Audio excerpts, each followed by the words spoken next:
I'm Deborah Borchardt, and this is your midday market update. Well, the S&P 500 is now up about 60 points in the midday. We started out in the down zone, but we turned that thing around. S&P 500 is also up, and the NASDAQ is down, but just a tiny bit. We've gotten some economic data today. Import-export prices up a little bit, industrial production down. So why is the market up? Well, a couple of reasons why. One, it's low volume, so we're a little volatile. We're going into a three-day weekend. But Peter Cardillo is here to join me, and he is the chief market strategist over at Rockwell. So let's talk about these economic numbers. You know, a lot of blame put on the weather. I got to say, I kind of agree with that weather excuse this time. Absolutely. And, you know, if you lived in the Midwest, obviously you can really blame the weather. And even here in the Northeast, I mean, there's no question about it. You know, we saw that in most of all the numbers so far have all been, have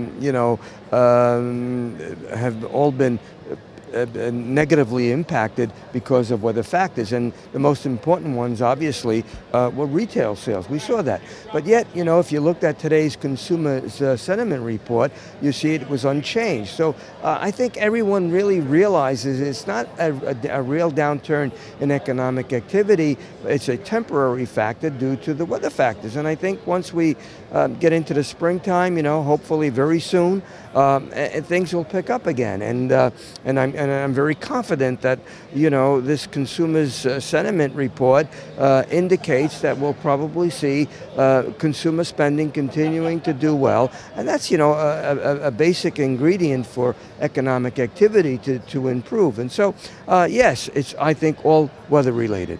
You know, another thing, usually when we see these kinds of weather situations, as you mentioned in the Midwest, they have had Arctic temperatures for weeks on end.